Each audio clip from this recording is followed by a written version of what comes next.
Glória a Deus, graça e paz, irmãos. Para mim é sempre uma alegria estar aqui com vocês. Pode sentar. E poder compartilhar a palavra do Senhor é sempre um privilégio. Quando nossa irmã Eliana mandou mensagem, convite, eu respondi de pronto que estaria com vocês, que eu tenho muita alegria de estar aqui com os irmãos, compartilhando a palavra do Senhor. Amém, queridos? Essa igreja é filha da igreja de Lausanne, da igreja batista, agora é Filadélfia lá, né? Mas a igreja batista independente do Lausanne. E Luiz me lembrou na chegada que eu vim aqui, quando vinha pregar, eu trazia os irmãos veteranos da fé, né? O irmão Manuel Santana, o pastor José Carlos, o irmão Gerson. Alguns já foram promovidos para a glória, né? O irmão Manuel Santana morreu com mais de 90 anos de idade. O pastor José Carlos também com mais de 90. O irmão Gerson está lá, está vivo, está tão bem de saúde, mas continua lá firme e forte. E eu quase não vinha também. Eu passei por um procedimento, uma cirurgia, eles chamam de cirurgia, ontem, na quinta passada. Eu acordei na madrugada com dores nos rins. Quem já teve cólica renal aqui? Meu Deus, é terrível. Eu acordei com aquela dor, fui para o hospital. Há uns anos atrás eu tive também, achei que ia tomar um soro, um Buscopan na veia e ia voltar. Quando olharam a tomografia, falou, é cirurgia, você já vai ficar aqui. Já está em jejum, já fica direto. E aí colocaram um duplo J. Não sei se alguém já colocou isso. Um duplo J é um cano, né, de silicone que vai no rim, dos rins até a bexiga. Dói-nos. E como o médico marcou o retorno, falei, pode ser que ele vá fazer mais alguma coisa e eu nem consiga pregar. Mas, graças a Deus, vou ficar mais 2 semanas com esse negócio. Então, você está bem, vai sentir alguns incômodos aí, mas pode continuar a sua atividade. E aqui estou para pregar a palavra do Senhor. Obrigado também ao presbítero Luiz pelo convite. Homem de Deus, sempre abundante na obra do Senhor, né? Nunca termina a obra. A obra, no sentido físico, nunca termina. E a obra de Deus vai terminar só quando Ele voltar, né? Quando os irmãos estavam aqui cantando, de repente, não eram os que estavam aqui à frente, acho que o irmão estava ali no baixo, tinha um microfone, e ele começou a falar do rei Ezequias, quando foi afrontado pelo rei Senaqueribe da Síria. Falei, meu Deus, não deixa ele pregar não. Ele começou a orar, falei, a mensagem está aqui. E eu entendo que há uma conexão do Espírito Santo. Aleluia! Deus quer nos falar algo a respeito desse texto. Amém, meus irmãos? Então, abra sua Bíblia no 2º livro dos Reis, no capítulo 19, os versículos 14 a 19. Segundo livro dos Reis, está ali na tela, né? Na TV. Tá chique agora que o negócio, né? Aparece em todos os lugares. Diz assim: recebendo, pois, Ezequias as cartas das mãos dos mensageiros, e lendo-as, subiu à casa do Senhor. E Ezequias as estendeu perante o Senhor. Então, não só ele leu a carta, mas ele foi para o templo e ele colocou a carta diante de Deus. E orou Ezequias perante o Senhor e disse: ó Senhor Deus de Israel, que habitas entre os querubins, tu mesmo, só tu és Deus de todos os reinos da terra. Tu fizeste os céus e a terra. Inclina, Senhor, o teu ouvido e ouve. Abre, Senhor, os teus olhos e olha. E ouve as palavras de Senaqueribe, que enviou a este para afrontar o Deus vivo. Verdade é, ó Senhor, que os reis da Síria assolaram as nações e as suas terras. Lançaram seus deuses no fogo, porquanto não eram deuses, mas obra de mãos de homens, madeira e pedra, por isso os destruí. Agora, pois, ó Senhor nosso Deus, te suplico, livra-nos da sua mão, e assim saberão todos os reinos da terra que só tu és o Senhor Deus. Amém, queridos?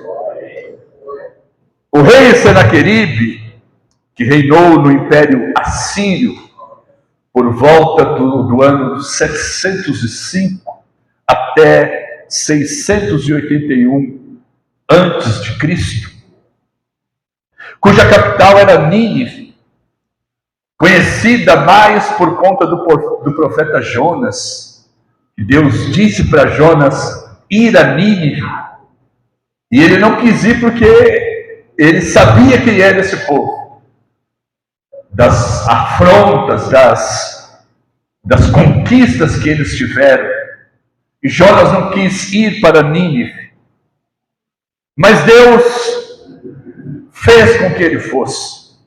Então Nínive era a capital do Império Assírio. O rei Senaqueribe tinha sido um grande conquistador. A palavra diz que ele tinha assolado as terras, já tinha invadido parte do reino do norte, do reino chamado Reino de Israel, conquistado parte do reino de Judá, e estava prestes a entrar em Jerusalém, porque quase todos os imperadores, e até os dias de hoje, o sonho deles é tomar Jerusalém. A briga deste mundo é Jerusalém. Até os dias de hoje. Está lá a mesquita de Aqsa, os muros das lamentações que restou do templo. Toda a briga continua ainda por conta de Jerusalém. Senaqueribe queria entrar naquela cidade, queria conquistar Jerusalém. Ele tinha como símbolo do seu reinado, do seu império, um touro alado, que simbolizava força e agilidade. Força nas conquistas, da maneira que o império se espalhava naquele tempo. E ele então manda carta para o rei Ezequias, afrontando, diz que ele já tinha chegado aos arquedutos da cidade, tinha sitiado Jerusalém.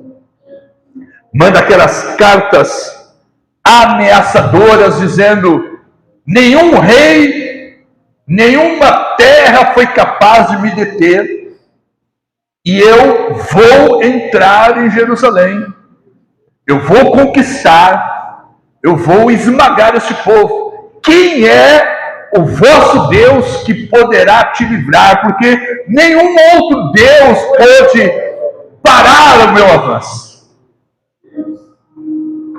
Ezequias leu aquela carta, se sentiu ameaçado, e ele então foi para o templo, a casa do Senhor, e ali ele foi orar ao Senhor. Homens que oram e Deus que responde. Eu quero então nesta noite, pensar com os irmãos, à luz do texto, algumas verdades importantes sobre a nossa oração. O que é preciso estar contido nas nossas orações. O primeiro ponto que eu quero destacar é que toda oração precisa ser objetiva. Toda oração precisa ser objetiva e ter um objeto. Porque às vezes nós oramos sobre várias coisas, repetimos frases, repetimos pedidos, mas pode ser que não estejamos sendo claros, objetivos naquilo que nós estamos orando. Às vezes pode Deus até responder algo que nós nem sequer sabíamos ou nem sequer pedíamos. A oração precisa ser objetiva. O que fez o rei Ezequias? Ele leu a carta, ficou afligido com as ameaças, foi até o templo e abriu a carta diante do Senhor, como que dizer: Senhor, leia as ameaças que foram feitas. Ter uma oração objetiva é: conte para Deus, de modo claro, objetivo, quais são as suas aflições. O que está te afligindo nesses dias? Porque às vezes nós estamos afligidos, mas queremos colocar uma capa de resistência. Não está acontecendo nada. Às vezes está. Ezequias estava aflito. E ele não foi esconder a sua aflição. Ele foi apresentar diante de Deus aquilo que o afligia. Então nós precisamos ser objetivos quando falarmos com Deus. Senhor, olha esse meu filho aqui, está me dando um trabalho, não para em emprego, é uma luta. Senhor, tem misericórdia dele, põe as tuas mãos, faça algo. Seja objetivo. Amém? Sobre as suas aflições, seja objetivo a respeito dos seus sonhos também. Fala para Deus, de modo claro, o que você deseja, o que você espera, para que Ele possa responder, e não seja repetitivo. Jesus diz: quando orardes, não useis de vãs repetições. Dobra o joelho e vai no automático, falando tudo que Senhor abençoa, abençoa. Nós precisamos na oração sermos mais objetivos e mais claros.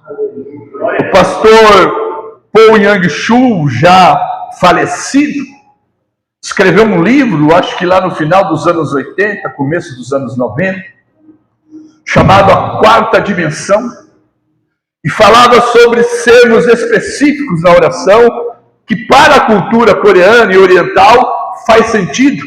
O problema é que o povo brasileiro interpretou de modo talvez equivocado, porque ele dizia sermos objetivos naquilo que nós buscamos em oração, e deu alguns exemplos.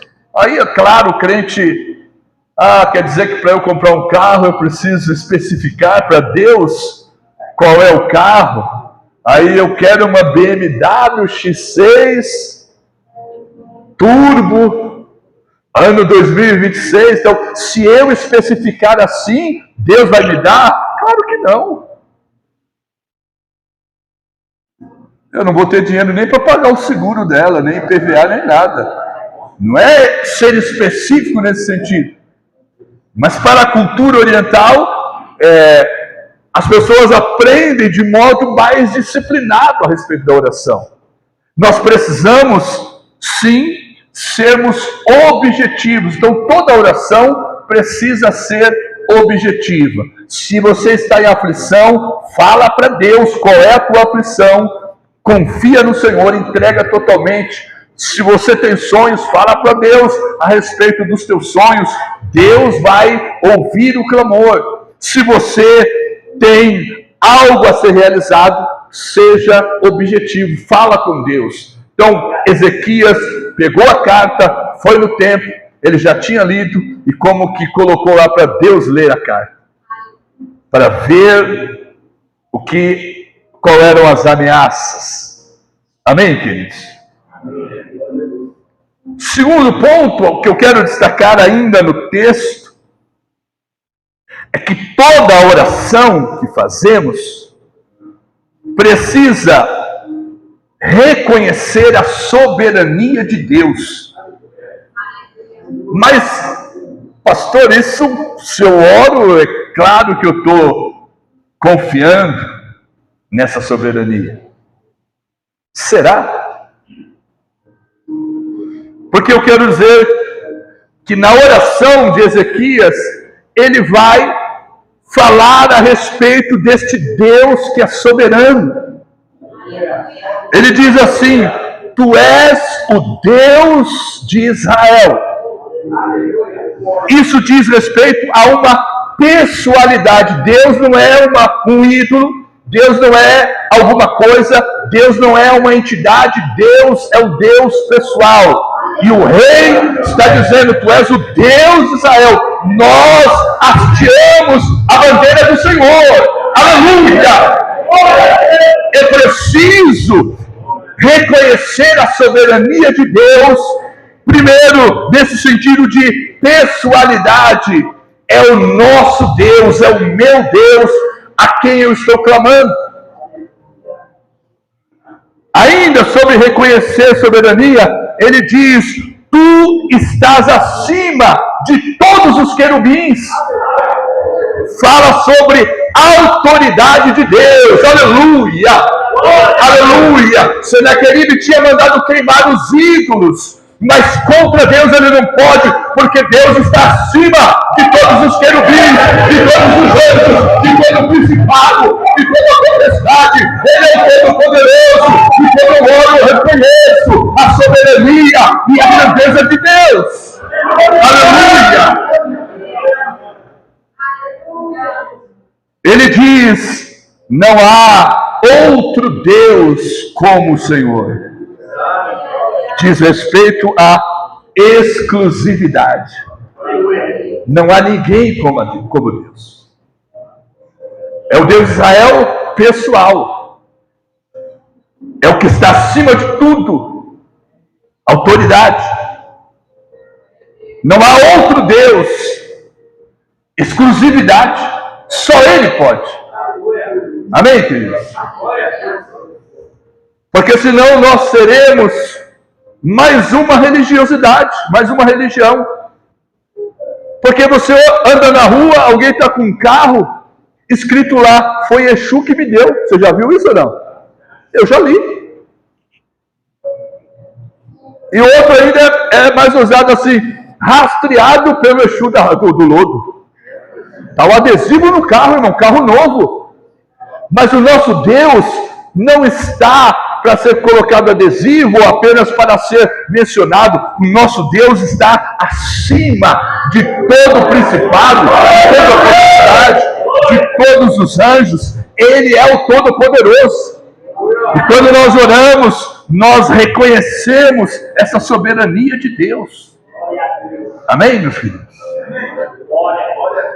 E por fim, ele diz: tu és o Criador de todas as coisas. Ele tem o poder de criar, potencialidade. Deus é o poderoso, aquele que pode criar todas as coisas. Aleluia! Deus fez um caminho no meio do mar. Amém? Mas depois o profeta diz: Deus vai fazer uma coisa nova. Deus agora vai fazer um mar no caminho. Sim ou não? Quando o profeta diz, há uma coisa nova chegando, eu já estou vendo, Deus já está fazendo. Antigamente ele fez um caminho no mar, agora ele fala assim, eu vou mandar a água para o deserto. Aleluia! Deus é o Todo-Poderoso, é aquele que chama à existência aquilo que não existe.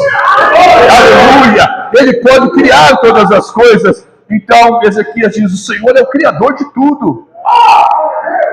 Louvado seja o nome do Senhor.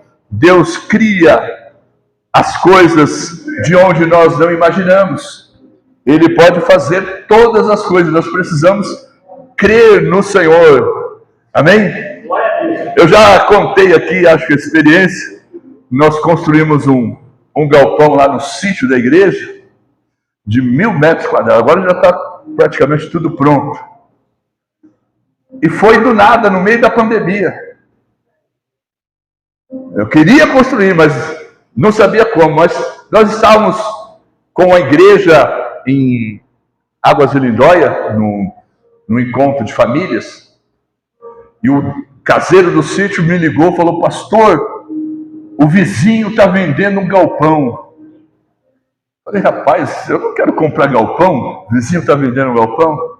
Não, pastor, ele está vendendo o telhado do galpão. É um galpão que está lá em Bom Jesus dos Perdões, perto da gente. O sítio está em Nazaré. Falei, então me interessa. Ele falou, tem uns 1.000 metros quadrados o galpão. Terminou o evento, lá em Águas de Lindóia, na segunda-feira eu estava lá, para conhecer o galpão. Aí fui lá, era uma antiga fábrica que tinha desativado, estava lá o galpão, a estrutura metálica do galpão, com as telhas. Ele falou, eu estou vendendo a estrutura metálica e as telhas, só que telha de amianto, você começa a mexer, quebra tudo. Mas eu fui pesquisar, só a estrutura metálica para um galpão de 1.000 metros, está aqui o Luiz construtor, era na época lá uns 350 mil. A estrutura, sem o telhado, só o ferro. Ele vendeu por 70 mil. Parcelado. Olha, eu vou pagar aos poucos. Ele vendeu. Contratei um camarada, desmontou o telhado, a estrutura. Enquanto ele estava desmontando, eu abri um espaço no sítio do galpão, fiz os pilares na medida. Quando terminou de desmontar, levou para o sítio, terminou as colunas, coloquei a estrutura em cima. Aleluia. Galpão do nada, surgiu um galpão. 1.000 metros. Na pandemia, tudo fechado. Amém, Ana? Deus é o Criador de todas as coisas. Então, quando você ora, você tem que reconhecer a soberania de Deus. Amém? Deus é o que pode fazer todas as coisas. Vamos adiante. Terceiro ponto que eu quero destacar. Toda oração precisa denunciar a soberba humana. E às vezes até a nossa própria soberba. Porque o que Ezequias falou? Está vendo a arrogância desse rei? Está vendo a soberba desse rei? Está vendo como ele é altivo? Como ele é prepotente?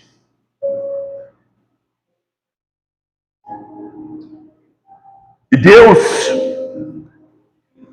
disse, eu vou colocar um freio no nariz deste rei. Sabe que o freio, o anzol no nariz, um búfalo, sei lá, não sei se chega a tonelada, mas um búfalo gigante é guiado por um anzol no nariz. Um pequeno anzol leva o búfalo ou o boi para onde o condutor quiser. Mas o símbolo de Senaqueribe era um touro alado. Ele se sentia o touro, o prepotente, o que manda, desmanda, faz e acontece. Deus diz, eu vou colocar um anzol no nariz dele. Eu vou frear esse soberbo.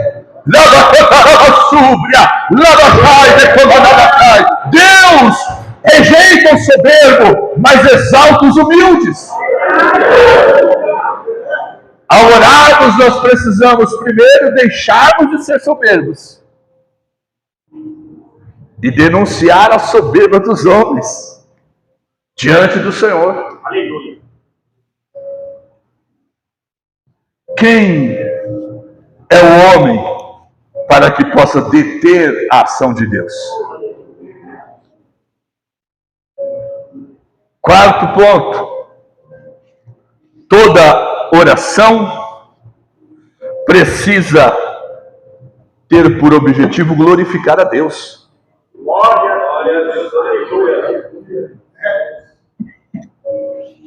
Deus não está comprometido em responder orações que não glorificam a Ele. Nem adianta orar. Nossas orações precisam ter como objetivo principal a glória de Deus, glorificar o nome do Senhor. Amém? A Bíblia diz: pedes e não recebe, porque pedes mal, pedes para o seu próprio deleite. Deus não vai ficar dando coisa para você ficar soberbo. Não é?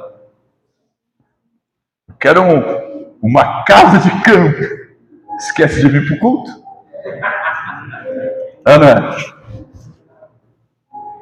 Arruma um amante, leva para casa, para a casa de campo escondido. Deus está sendo glorificado nisso?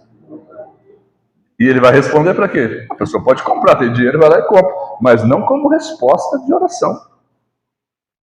Por que eu estou dizendo isso? Porque no final do texto, vocês estão com a Bíblia aberta? Ele diz assim: agora, pois, Senhor, livra-nos das mãos, e assim saberão todos os reinos da terra que só Tu és o Senhor.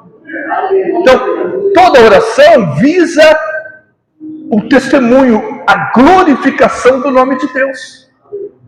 Amém, queridos? Então, você pede algo que Deus não está sendo glorificado, para que Ele vai responder isso? Agora, quando você pede algo: Senhor, eu quero comprar um terreno para aumentar a obra de Deus, para que muita gente se converta e o nome do Senhor seja glorificado. Deus está nesse negócio. Amém? Agora, não, eu quero comprar terreno, ampliar a igreja, porque eu quero ser reconhecido na cidade como pastor de uma grande igreja. Ué, é para você? É para a tua glória ou é para a glória de Deus? Então Ezequias disse: Senhor, estende as mãos, faça algo para que o teu nome seja glorificado, para que reconheçam todas as terras que só o Senhor é o Todo-Poderoso. Amém, queridos? Elias orou para que o nome do Senhor fosse glorificado. Israel estava dividido em dois pensamentos. Ele desafiou os profetas de Baal, e quando orou, disse: para que saibam que só o Senhor é Deus. E o fogo desceu. Amém, irmã? Aleluia! Para que o nome do Senhor fosse glorificado.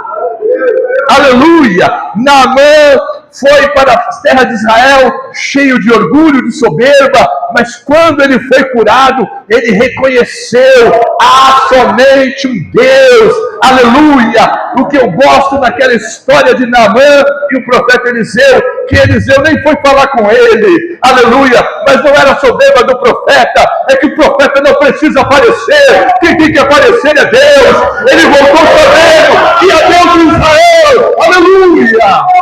Aleluia! Eu e você não precisamos aparecer em nada. O nome do Senhor precisa ser glorificado. Naamã não queria nem mergulhar no rio, mas depois que se viu curado, ele falou: eu posso levar um pouco da terra? Olha aí. Há um Deus nessa terra, por que não levar um pouco da terra lá para a minha nação, para dizer, e quem sabe erguer um altar e dizer: há um Deus em Israel. Amém? Toda oração precisa ter como foco principal glorificar a Deus.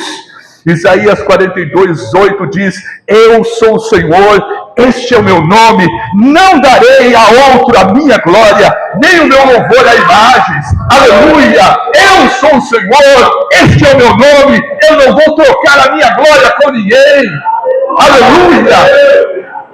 Ezequias orou para que o nome do Senhor fosse glorificado.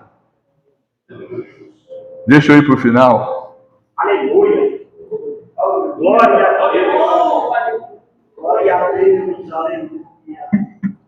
Os versículos 35 a 37, a resposta do Senhor. O anjo do Senhor foi lá no acampamento e morreram 185 mil soldados naquele dia. Senaqueribe voltou para Nínive, para a capital. Agora veja que coisa tremenda. A palavra diz que ele foi lá no templo de um deus chamado Nisroch. Foi orar no templo de Nisroch. Ezequias foi orar no templo do Senhor. Abriu a carta diante do Senhor. Senaqueribe volta para a sua terra. Ele que dizia para o rei Ezequias: você vai ficar nessa gaiola aí chamada Jerusalém? E acha que eu não vou te alcançar porque está nessa gaiola? Agora derrotado, ele voltou para Nínive e foi orar. Só que ele foi orar para um Deus que não pode fazer nada. Foi orar e adorar o Nisroch. Os filhos dele entraram no templo de Nisroch e mataram Senaqueribe. Deus é Deus. Quando o homem ora, Deus responde. Glória a Deus. Vamos nos colocar de pé.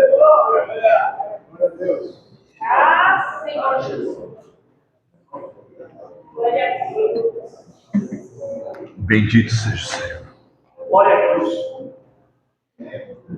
Vamos orar, meus irmãos. Que o Senhor continue manifestando a tua glória, o seu poder neste lugar. E eu mais uma vez agradeço a oportunidade. Amado Deus, obrigado por essa noite, obrigado pela oportunidade de compartilhar a tua palavra. Que possamos ser homens e mulheres que oram, crendo, sabendo que é um Deus que responde. Que as nossas orações sejam sempre para glorificar o teu nome. Tudo que pedimos, tudo que buscamos, tenha por objetivo glorificar a ti. Obrigado por esses irmãos, homens, por este ministério, que continue fazendo a tua vontade. Em nome de Jesus. Amém. Glória a Deus. Deus abençoe, meus irmãos.